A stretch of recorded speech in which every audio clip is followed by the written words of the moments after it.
자, 국민의힘 윤석열 후보 이야기도 짚어보겠습니다. 대장동 의혹의 핵심 인물로 구속 수감 중인 화천대유 대주주 김만배 씨가 정영학 회계사와 나눈 대화 녹취록이 있다고 유튜브 채널 열린공감TV가 주장을 했습니다. 김만배 씨가 자신이 가지고 있는 카드라면 윤석열은 죽는다, 이런 말을 한 것도 포함이 돼 있다고 알려져 있습니다. 앞서 저희가 이야기를 나눴지만 국민의힘이 후보 배우자 문제로 이재명 후보를 겨냥했다면 이번에 민주당은 이 녹취록을 가지고 윤석열 후보에 대한 공세를 펼치고 있습니다. 대장동 의혹과 배우자 리스크를 두고 양당의 카드가 서로 또 바뀐 모양새입니다.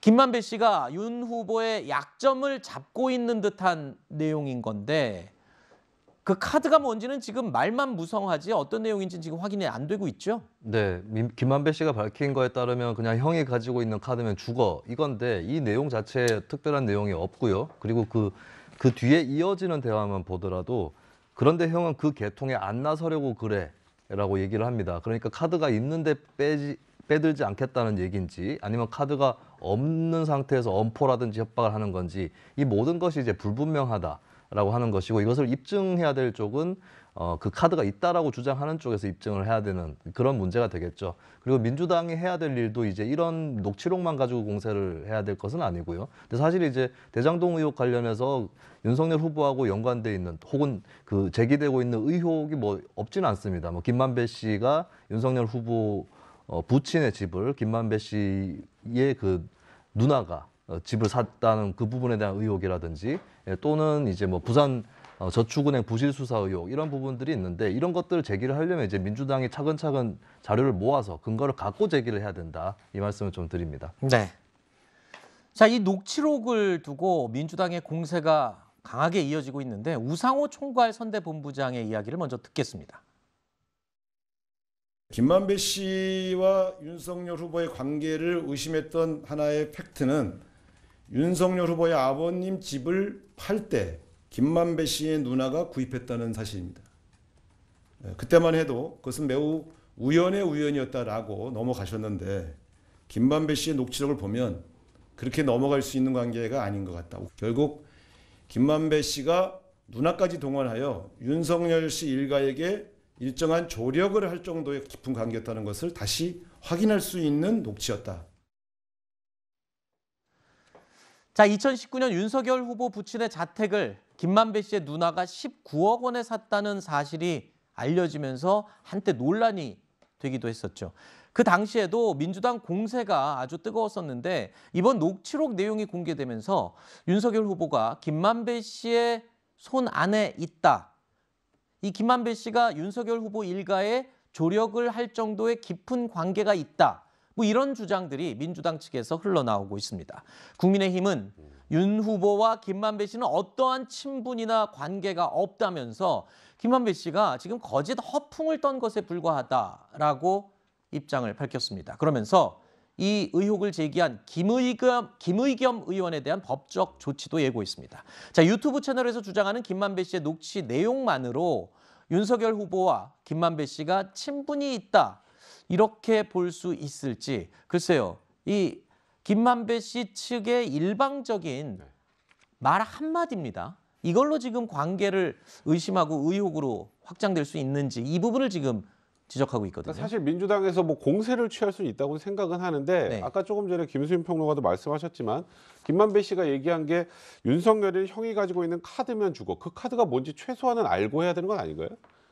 지금 그걸 가지고 김의겸 의원은 김만배의 손아귀에 든 윤석열이다. 그리고 김용민 의원은 김만배가 들고 있는 카드 빙산의 일각일 수 있다.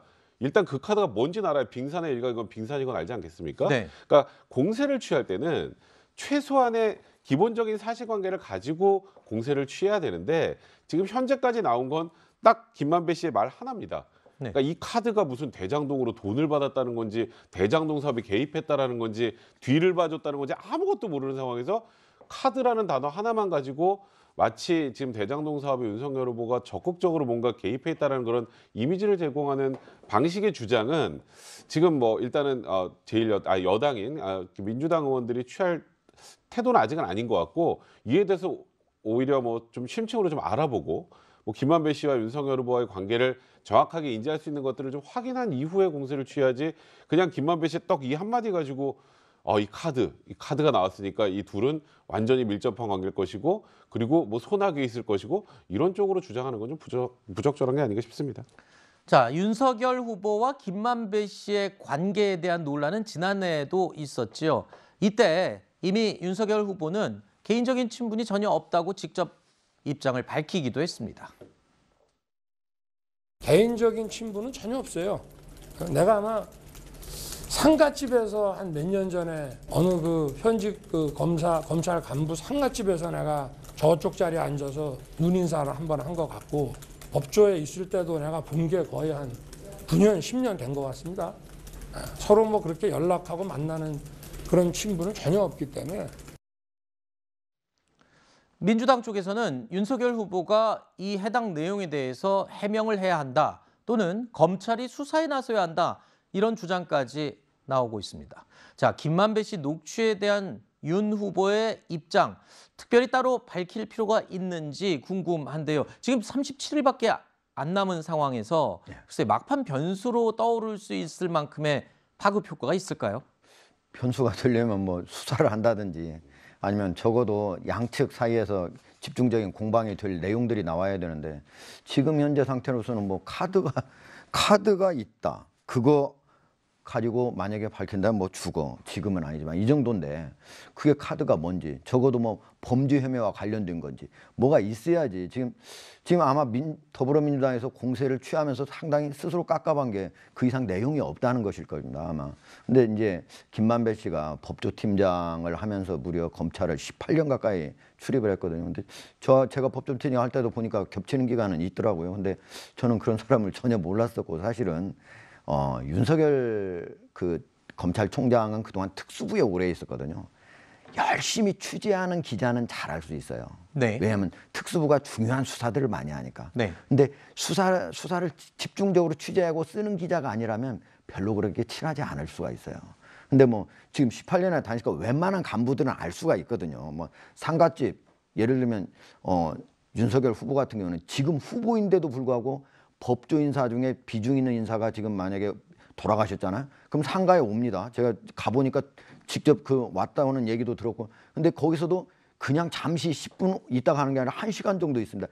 그 중시하는 분이거든요. 그런데 다니는 거를. 그렇기 때문에 거기서 볼 수는 있을 수는 있어요. 근데 그런다고 해서 친분 관계가 있다. 이렇게 말하기 쉽지 않죠. 네. 알겠습니다.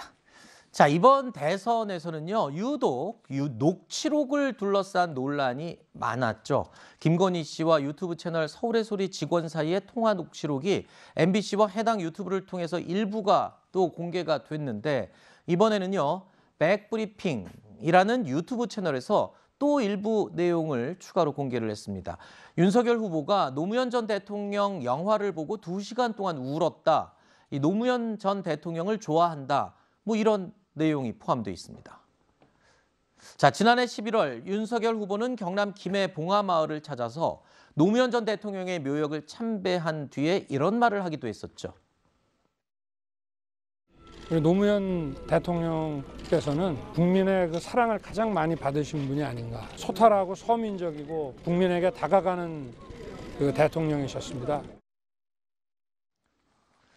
자, 윤석열 후보가 언론 인터뷰를 통해서 노무현 전 대통령에 대한 존경심이나 애정을 명확하게 드러내는 모습을 종종 볼 수 있었는데 글쎄요, 김건희 씨 녹취록에도 이런 내용이 포함되어 있었군요. 녹취록에 이런 내용들도 아주 다양하게 담겨 있었군요.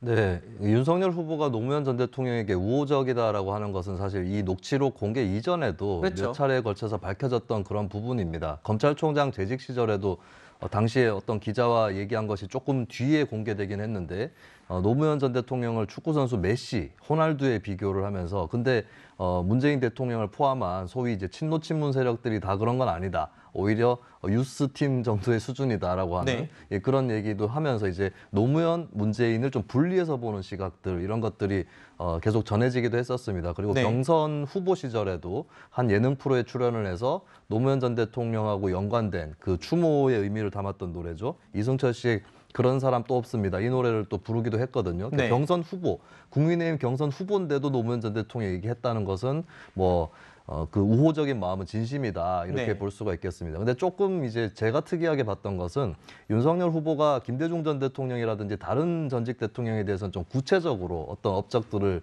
언급을 하는데 노무현 전 대통령에 대해서는 이제 다정한 서민의 대통령, 네. 소탈하다 이 정도만 언급한 걸로 봐서 노 전 대통령의 사상이라든지 노선 여기에 대한 어떤 동의라든지 공감보다는 인간적인 면모에 대한 공감 이것이 좀 컸던 것 같습니다. 알겠습니다. 자, 김건희 씨의 녹취록을 두고 민주당은 연일 공세를 펼쳐오고 있죠. 지난주 법사위에서 국회 법제사법위원회에서 김건희 씨의 녹취록을 실제로 틀기도 했었죠. 자, 보여주시죠. 김건희 씨 통화 녹음입니다. 한동훈? 응. 왜? 무슨 일 있어? 내가 좀 제보 좀 할 게 몇 개 있는데. 내가 번호 줄 테니까 거기다 해. 그게 뭘 해야지. 그 동생 말 조심해야 돼. 어디 가서 절대 조심해야 돼. 자, 법사위에서 녹취록이 나온 날이 이재명 후보가 네거티브 선거전을 중지하겠다고 대국민 성명을 발표한 날이었습니다. 자, 어제 이재명 후보가 한 방송 인터뷰를 통해서 김건희 씨 녹취록은 네거티브가 아니라 검증이다라는 취지의 입장을 밝히기도 했습니다. 자, 그런데 이번 대선을 보면 이 상대방 후보를 공격했던 내용이 다시 되돌아와서 본인의 상황으로 바뀌는 경우를 여러 번 지금 볼 수 있거든요. 예. 지금 김건희 씨 녹취록을 가지고 공격을 한참 했었는데 최근에 앞서 우리가 얘기를 했지만 저희가 얘기를 했었던 지금 김혜경 씨와 관련된 녹취가 또 공개되면서 또 발목을 잡는 모양새로 또 똑같이 가고 있거든요. 그러니까요. 원래는 사실 윤석열 후보는 본인도 뭐 수사받고 있는 게 있으니까 그다음에 가족 뭐 리스크가 있다고 그랬잖아요. 근데 이재명 후보 같은 경우는 가족 리스크가 있긴 있지만 그건 아들 리스크였고 부인 리스크는 없었거든요. 근데 이번 사건 터진 거 보면 이제 부인 리스크까지 같이 나온 거예요. 그래서 양쪽이 모두 이런 어떻게 보면 네거티브 공방 안에 이렇게 돼 있는데 저는 이제 네거티브하고 검증하고 이게 왔다 갔다 하는데 시청자들 어떻게 생각하실지 모르겠지만은 우리 기자들이 네거티브하고 진실 검증하고 어떻게 기준을 가지고 하냐면 만약에 그냥 이게 뭐 맞는지 틀리는지 잘 모르겠지만 묻지 마식으로 그냥 의혹 제기 이건 네거티브입니다. 그리고 그다음에 아무런 근거도 없이 그냥 한번 추정해 가지고 의혹을 제기한다. 이거 네거티브예요. 그러나 팩트가 있고 분명히 근거 내가 이러이러한 추정을 하거나 아니면 뭐 의혹을 제기하는 근거가 있지 않습니까? 그거는 검증이라고 봐야 돼요. 그리고 내용상으로 보더라도 사생활 이런 거는 사실 필요 없죠. 그러나 후보자 아니면 배우자라든지 이런 사람이 국가의 주요 정책에 대해서 어떻게 생각하는지 이런 것들은 당연히 검증 대상이다. 이 기준에 맞춰서 양측 캠프가 좀 해주셨으면 좋겠습니다. 네, 네거티브라고 해서 막연하게 그냥 부정적인 걸 다 네거티브라고 하는 게 아니다. 예. 그러니까 나몰라라 식의 의혹 제기가 네거티브일 뿐 사실 확인은 검증에 가까울 수 있다. 이런 차이점을 설명을 해주셨네요. 자, 김건희 씨 녹취 내용 중에는요. 홍준표 의원과 유승민 전 의원이 구술을 한다라는 취지의 발언도 있어서 논란이 되기도 했었죠. 최근까지 홍준표 후보의 전략 공천 제안 논란과 함께 국민의힘 내부가 시끄럽기도 했습니다. 이 얘기도 들어보겠습니다.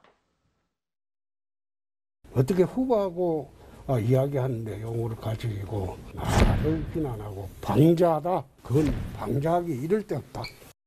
아무래도 녹취록 여파 때문에 홍준표 의원이랑 유승민 의원 뭐 때문에? 녹취록. 네네. 어쨌든 이 녹취록에 의해서 좀 마음이 불편하신 분이나 상처받으신 분에 대해서는 저도 국민의 입장에서 늘 죄송하게 생각을 하고 있습니다. 지난해 11월 경선이 끝난 이후에도 홍준표 의원은 윤석열 후보에 대해 여러 차례 비판적인 시각과 의견을 보여왔습니다.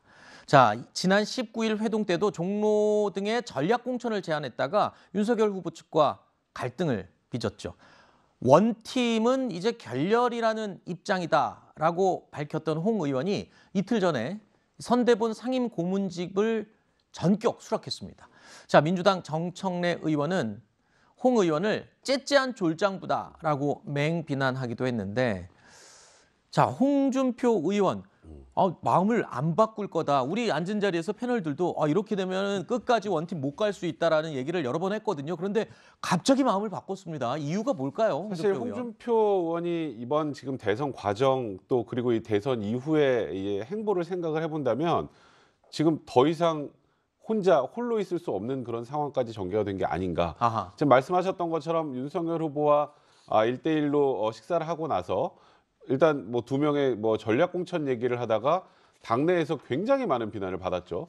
조금 전에 뭐 아까 얘기하셨던 것처럼 홍준표 후보가 굉장히 그 부분에 대해서 불쾌한 감정들을 여과 없이 또 뭐 윤핵관 얘기까지 하면서 드러내긴 했습니다만 그게 공감을 당내에서 별로 받지 못했던 것 같습니다. 네. 그런 과정에서 계속 혼자 있는 것이 과연 본인의 정치적 미래에 어떤 도움이 될까에 대한 고민 분명히 하셨을 것 같고요. 그리고 뭐 이런저런 걸 다 감안한다면 본인이 지금 나서서 뭔가 돕지 않으면 본인에게도 절대 유리하지 않다는 그런 전략적 판단을 하지 않으셨을까? 뭐 근데 이제 진심으로 도와주실지 좀 지켜봐야 될 것 같고. 이제 다만 이제 윤석열 후보 측에서는 원팀 정신을 강조하는 것에 대한 플러스는 있겠습니다만 홍준표 의원이 일단은 플러스 알파로 무엇을 더 가져올 수 있을지 그 부분에 대해서는 한번 좀 지켜봐야 될 것 같습니다. 2030들을 좀 끌어올 수 있지 않을까 아마 기대를 하고 있을 것 같아요. 많이 이미 2030이 돌아왔기 때문에 아하하. 제가 말씀드린 그 플러스 알파가 더 있을지는 지켜봐야 될 것 같습니다. 아니 그러면 평론가님 지금 홍준표 의원도 돌아왔지 않습니까? 네. 원팀에 이제 들어왔는데 남은 퍼즐이 이제 한 조각 남았습니다. 이제 한 조각만 끼우면 퍼즐이 완성됩니다. 바로 유승민 전 의원인데 유승민 전 의원도 이쯤 되면은 이제 같이 합류를 해야 될 때가 된 거 아닌가요? 네, 유승민 전 의원은 홍준표 의원과는 좀 다른 과정을 거쳤어요. 네. 홍준표 의원은 계속해서 윤석열 후보 쪽에 뭔가를 타진도 하고 그리고 아예 삐거덕거리는 것을 공개적으로 삐거덕거리기도 하고 이런 이제 밀당의 과정들을 거쳐오는 이걸 거쳐가지고 이제 홍준표 의원은 합류를 했는데 유승민 전 의원은 계속 침묵을 해왔거든요. 그리고 유승민 전 의원이 사실 경선 때 홍준표 의원 이상으로 윤석열 후보하고 부딪혔었습니다. 그러면서 유승민 당시 후보 입에서 22년 정치하면서 저런 정치인 처음 봤다 이런 윤석열 후보에 대한 강도 높은 비판도 있었고 또 두 사람이 이제 충돌하는 모습도 보여줬었기 때문에 사실은 좀 홍준표 의원에 비해서 더 봉합하기가 더 쉽지 않은 그런 관계였던 것 같고 앞으로 이제 윤석열 후보가 어느 정도 더 공을 들이느냐 여기서 좀 관건이 있지 않을까 싶고 유이동 의원이 얼마 전에 국민의힘의 새로운 정책위원장으로 임명이 됐거든요. 그런 부분들도 유승민 끌어안기의 일환이다 이렇게 보실 수 있겠습니다. 네. 자, 오늘 저희가 나의 선택 2022 뉴스 앤 이슈 순서로 저희가 준비를 해봤습니다. 어떻게 저희 이 내용이 여러분의 선택에 좀 도움이 되셨을지 모르겠습니다. 저는 60초 후에 다시 찾아오겠습니다.